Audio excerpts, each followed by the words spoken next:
it's geeing the lads up for this run-in that's going to be critical. And we really, really need to get these 6 points to get us back in the hunt. Just jockeying for position.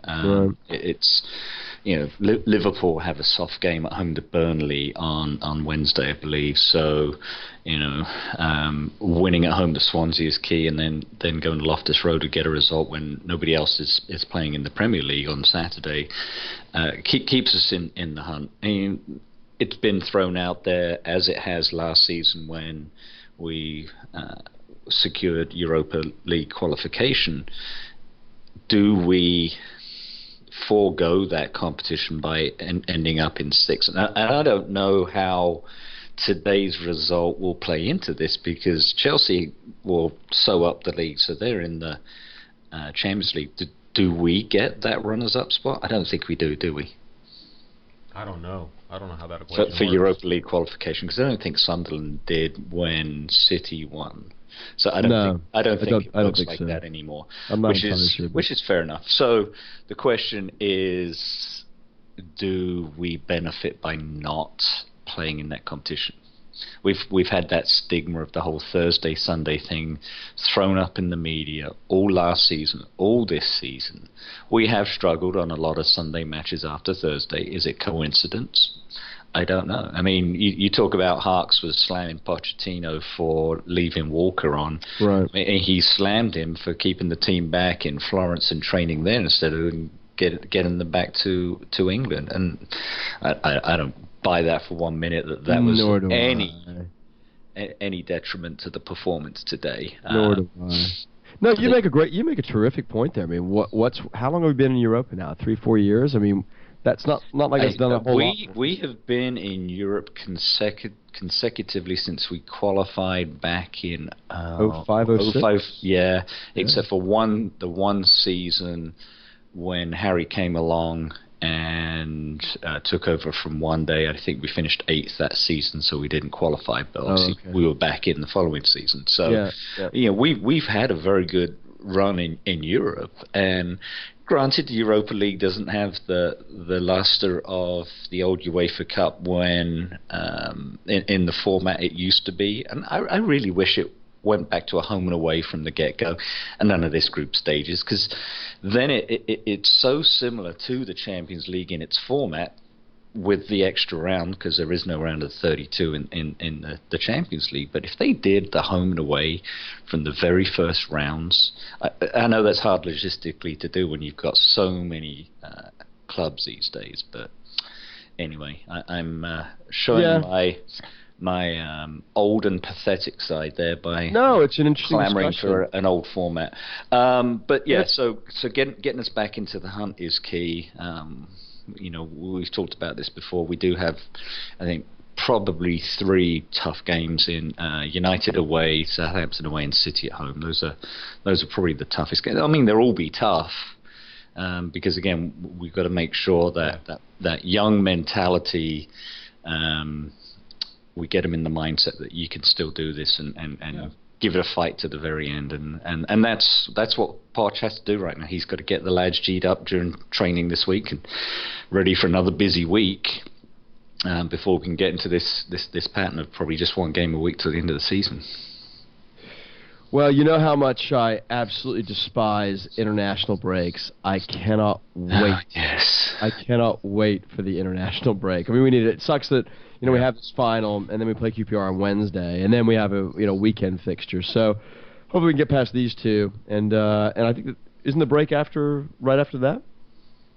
I haven't looked at it. No. It's Swansea midweek, QPR on the weekend, United the following week. No, the international break is the end of March. It's like the 27th, because we were talking about this. We were talking about this a few weeks ago when, after the North London derby, when everyone said, well, Harry's a shoo-in for selection for that. So I think they played 2 games. One is a friendly and one is a Euro qualifier. But that is the end of March. All right. Week before Easter, I believe. Interesting. Yeah, I'm looking up the schedule right now. Because I thought it was in the summer, but no, you're right. Oh, boys. looking at Twitter and I'm looking at Facebook a little bit. Gutted is an understatement. Tottenham and proud. Today wasn't our day, but our day will come. Your thoughts on the final. So a lot of people are commenting, and I think a lot of people are being, some people are going to obviously overreact, and you overreact when you win, and you overreact when you have a defeat. But most people are pretty level-headed. I think it goes along with the thoughts that we're putting out there that this is something that needs to be built. Look, Pochettino's first year with a bunch of kids, 5 academy lads on that pitch today at Wembley with a first-year manager. When was the last time we did that? You tell me, because I don't even remember reading about something. Oh, they had two. Oh, wait, no. Remember that? Yeah. the one player that exemplifies their entire fan base. That's right. That is a full-on proper Chelsea product. Which, look, and I'll say this. Forget about him as a man. I'm nobody to judge anybody. He's a remarkable defender, but that's your academy. That's your academy prize, right, John Terry? Yeah. Have fun with that. I saw Matic did a John Terry today and was a full kit wanker with the cup. Oh, really? Yeah. Was he really? Oh, yeah. God.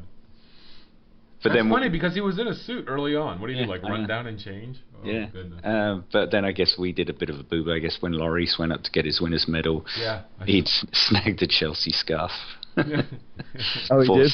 Poor sod. Yeah, someone threw a scarf at him and he just picked it up and put it on. He didn't realize it was a Chelsea. Both teams are blue and white, but it was royal, and so he kind of had it around his neck. There's pictures out there, and I was like, look, maybe he picked it up. It's one of these things 30, 35 years from now, you keep it as a memento, because they're not going to go and change shirts. They're not going to exchange shirts with all the special writing and emblems and whatnot on it. No. So, he's like, you know what, I'll keep this, throw it in the kit. Either that or you take it and you put it under, frame or whatever, and you hang it on a wall to remind the younger kids, remember. This is put it at the exit of the locker room door and just remember, or you take it back and you burn it.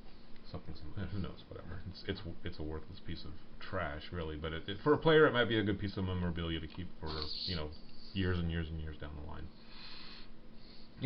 What was it like? Well, this will be kind of apropos, kind of like in World War II when the U.S. soldiers were taking down all of the Nazi swastika flags, and they still have them in their little footlockers at home.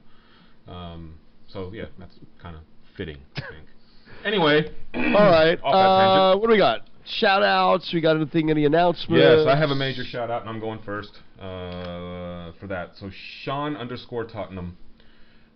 This guy, I had kind of tweeted out earlier in the week. Everybody has seen that remarkable cover of Sport magazine that has Harry Kane on it in the old 60-61 Wembley style kit, and everybody wanted to get their hands on that. It's like, man, I need somebody to pick me up, a copy of this, save it for me in May when I'm over there, and hand it to me. Immediately got around that thing is a free publication. It's just one of the things that are in the pull dispensers where you can pull it down and just grab one for free. It's like, looking for an apartment flyer type thing that you'd see at the grocery store that don't cost anything. So I was like, oh my goodness, I'm not going to get one because they're probably all gone. I put it out there on Twitter. Martin had told me that he was going to try to save us, one or two. And then I said, awesome, that's great. And then Sean hit me up, and he said, hey, were you able to get any of those magazines? And I was like, I think I'm covered. At Martin Cloak is getting us set up. And Martin immediately tweeted back, they are very difficult to come by because they vanished as soon as they hit the stands. Take whatever you can get. I don't know if I'm going to be able to help you. So Sean said, let me check with my mate. I think he grabbed a bunch, but let me find out. And long story short, he's able to send us a good handful of them. So we will each have one. That's going to go under glass and hang on my wall for sure. And we may have one or two maybe left over, something we can raffle off for the Adel Spurs Club. And so at Sean_Tottenham, big shout out to him. Thank you very much. It's amazing the love and affection that we feel from the supporters, especially the ones across the pond, and have this connection not only with them but with the club. And with the people who have been around the club forever, the writers, the newscasters, the broadcasters. This has been overwhelming, and that appreciation extends even down to to the people who are just like us, just the common fan, that are willing to do something like this. I'm offering to pay him post. I'm offering to pay for the magazines. Absolutely not. I'm sending you this. And that was the end of the story. That's amazing to me. That's very Sean, cool. Right on my heart, man. Thank very you. cool. Who was the fellow Kenny that's going to offered to send us some beer after our booze fest last weekend? Who was that? San Diego guy, right? Yeah. Really nice guy. I need to look at my notifications because all right, I'll let you. I have a quick one while go. you find out who that is because I love this gal's name. Her handle, I guess, is Cupcakes with Poch, which I don't know. I don't know why I like it so much.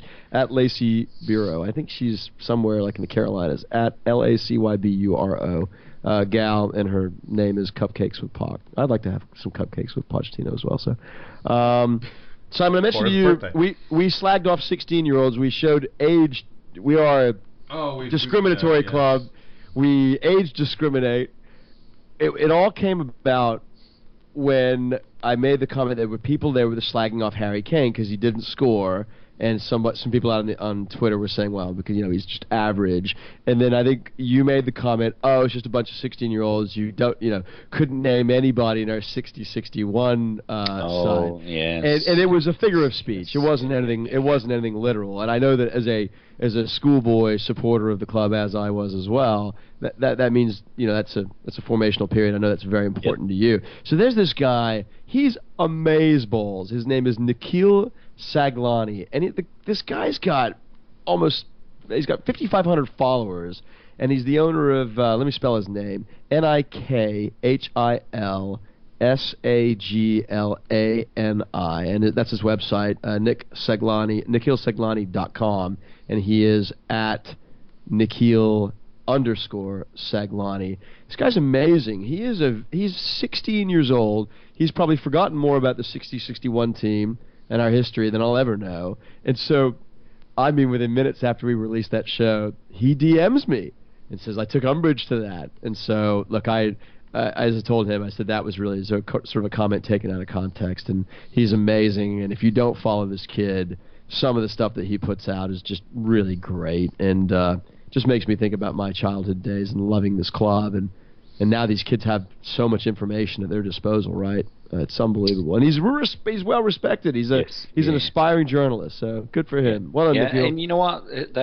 He's probably not your normal teenager, and his interest in everything Spurs all the way back has to be admired. So yeah, we certainly don't mean to offend anyone who not at all, would have that level of knowledge, and fair play to them, because I think that's what you really want all true Spurs fans to do, and hats off to him. He puts up some very intelligent posts that completely belies his years, and he's a good lad, absolutely. So yeah, we certainly don't mean to offend anyone unless you're Chelsea or Arsenal.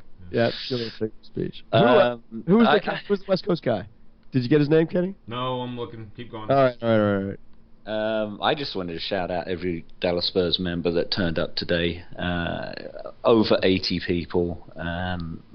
It's probably the second best turnout we've had all season. Absolutely blew away the support of the Rent Boys, and it was great to see them all together. The singing, the banter, the camaraderie that we all share. For the love of the club. I don't think we're old and pathetic, and I don't think any of us need to go back to England. And we're certainly not, well, some of us are bloody wankers. But you lot, I doff my cap in your general direction because you were phenomenal today. And, we hung around long after the final whistle to drown our sorrows. And that's what we do. We stick through thick and thin. TTID. TTID. Definitely. Certainly cannot be accused of only singing when we're winning. Nope. We sang the last song in the pub, by the way. Oh, of course. Had to get the last one in. Well done. Yeah, just like North Texas Blues has to have the last Kenny, one. what have you got? You got anything? No, that was it. Sean was my main one, and I apologize because I cannot. My friggin' notification feed is absolutely. I've been scrolling since you guys have been talking, and I'm still on today. It's amazingly huge, and As soon as we go off the air, I'll find it. That's what's going to suck. No, but I'll make sure that I get something out to him. And we'll do it formally. We'll do it proper like.